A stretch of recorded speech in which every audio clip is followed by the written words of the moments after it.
Friends, welcome to my channel. Today మనం group 1, group 2 ఎగ్జామ్స్కి ఉపయోగపడే విధంగా జనరల్ స్టడీస్ నుండి ఎన్విరాన్మెంట్ అనే సబ్జెక్ట్ నుండి సుస్థిరాభివృద్ధి అనే టాపిక్కి సంబంధించిన కొన్ని ఇంపార్టెంట్ క్వశ్చన్ అండ్ ఆన్సర్స్ని చూద్దాం. అలాగే మా ఛానల్ని ఫస్ట్ టైం చూస్తున్నట్లయితే లైక్ చేయండి, సబ్స్క్రైబ్ చేయండి. ఫస్ట్ క్వశ్చన్: సుస్థిరాభివృద్ధి అనే భావనను మొదటిసారిగా ఎప్పుడు ప్రవేశపెట్టారు?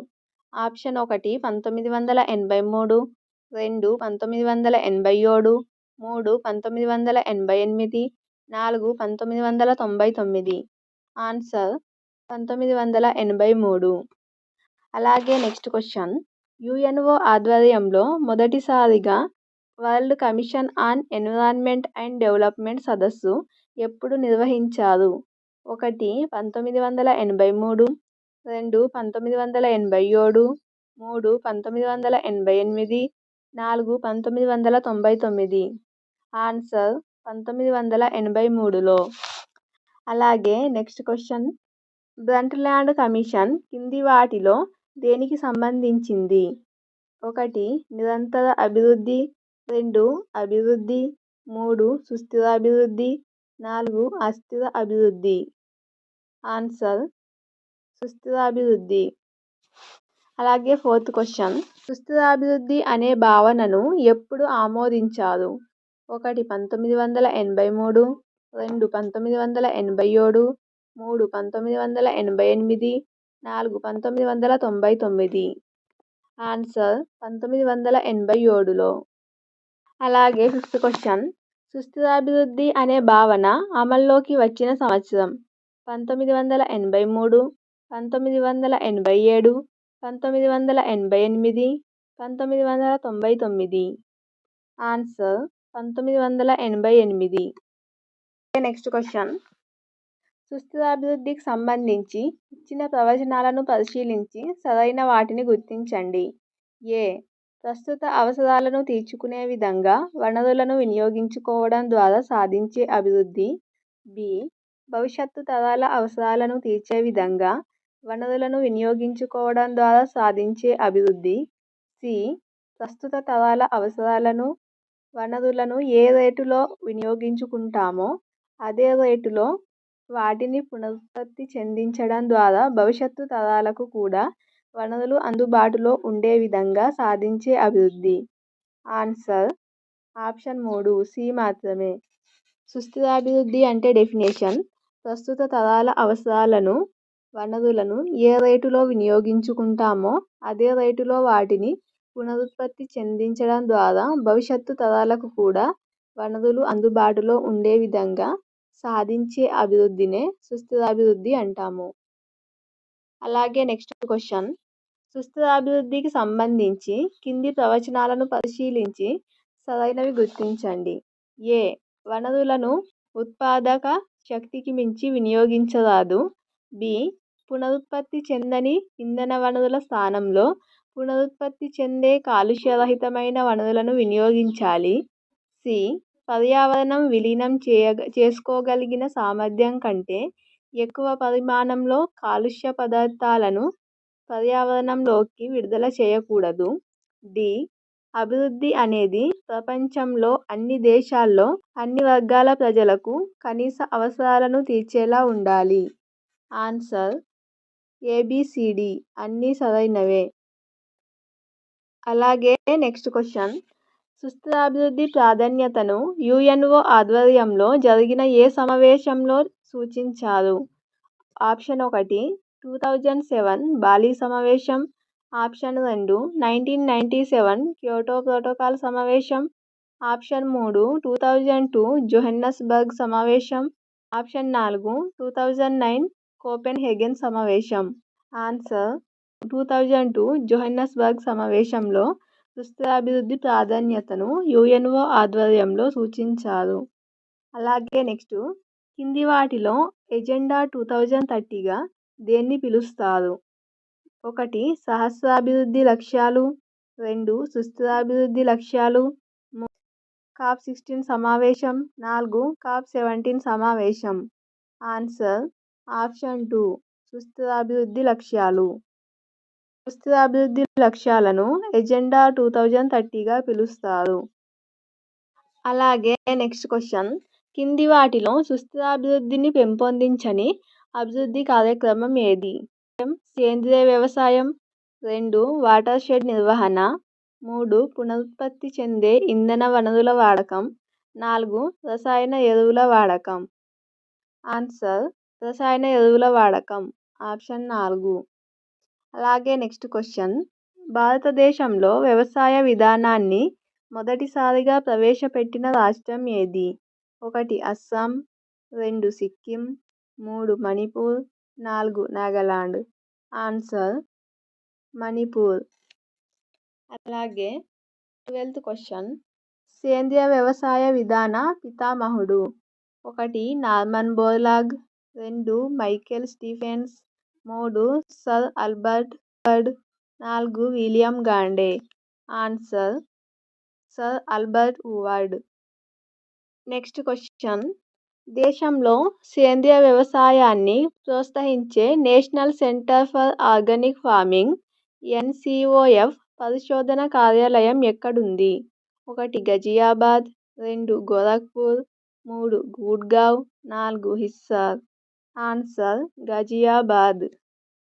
నెక్స్ట్ క్వశ్చన్, కింది వాటిలో నత్రజని ఎరువుల శాతాన్ని నేలలో పెంపొందించే బ్యాక్టీరియాలు?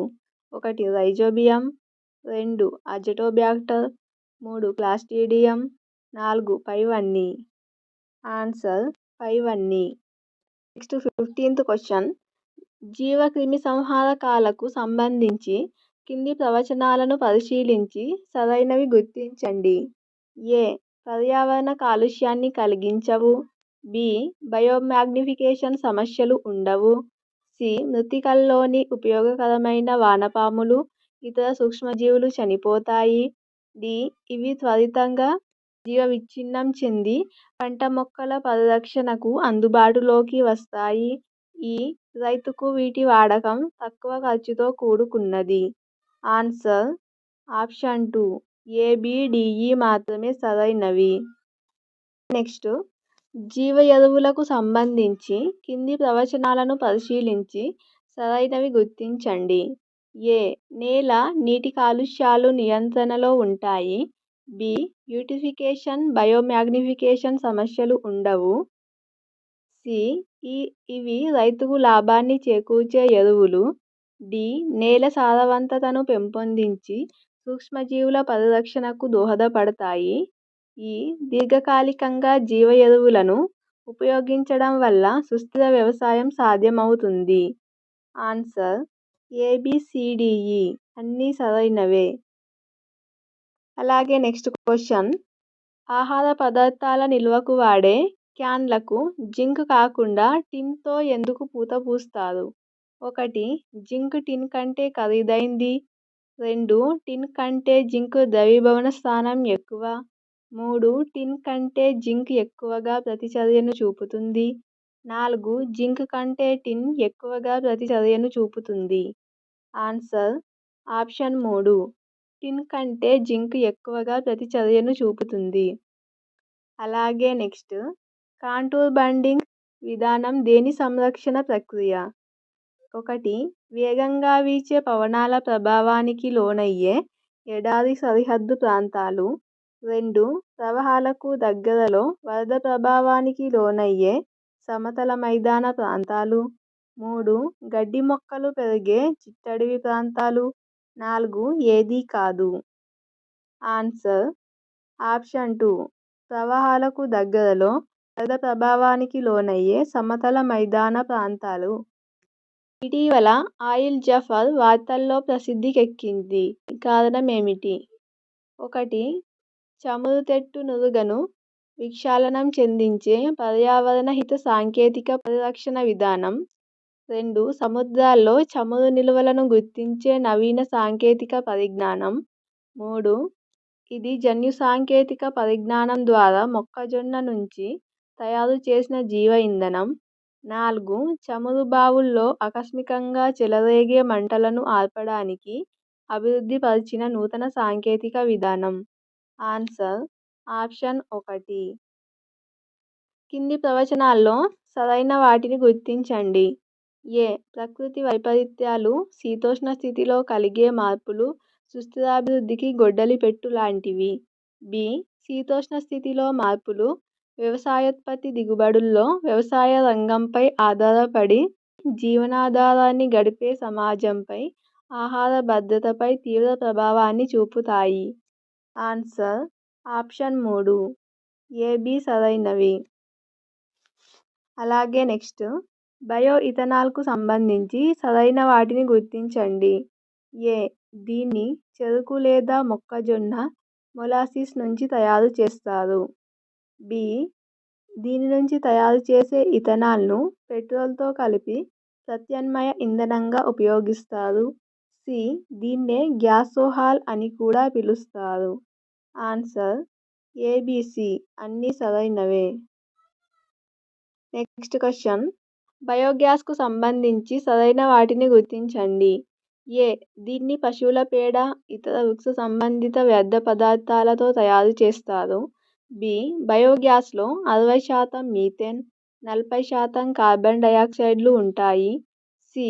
ఇది చవకైంది, కాలుష్య రహితమైంది, వంట గ్యాస్కు ఉపయోగిస్తారు. ఆన్సర్ ఏబిసి అన్నీ సరైనవే.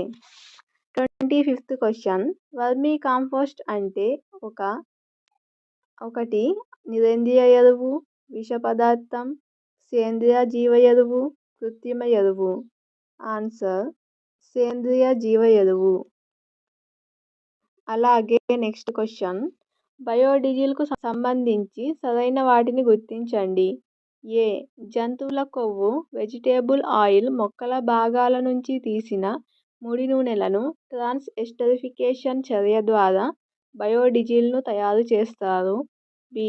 బయోడీజిల్ను పెట్రోల్ లేదా డీజిల్తో కలిపి ఇంధనంగా ఉపయోగిస్తారు. సి. భారతదేశంలో గానుగ, జట్రోపా చెట్ల నుంచి దీన్ని తయారు చేస్తారు. డి. భారత్ లాంటి ఇంధన కొరత దేశాల్లో ఇదొక కాలుష్య రహిత ఇంధన ఆదా విధానం. ఆన్సర్ ఏబిసిడి అన్నీ సరైనవే. అలాగే నెక్స్ట్ ఫైనల్ క్వశ్చన్ ప్రస్తుత ప్రజల కనీస అవసరాలను తీరుస్తూ భవిష్యత్తు తరాల వనరులను మిగిల్చేలా వాటిని వివేకవంతంగా వినియోగించుకోవడం ద్వారా సాధించే అభివృద్ధిని సుస్థిరాభివృద్ధి అని నిర్వచించింది. 1 ప్రపంచ bank, 2 Asian development bank, 3 Brundtland commission, UN. Answer option 3 Brundtland commission. ఇవి ఫ్రెండ్స్ టుడే ఎన్విరాన్మెంట్ అనే సబ్జెక్ట్ నుండి సుస్థిరాభివృద్ధికి సంబంధించిన ఇంపార్టెంట్ క్వశ్చన్ అండ్ ఆన్సర్స్. ఈ వీడియో కనుక నచ్చినట్లయితే లైక్ చేయండి. అలాగే మా ఛానల్ని ఫస్ట్ టైం చూస్తున్నట్లయితే సబ్స్క్రైబ్ చేయండి. Thank you for watching.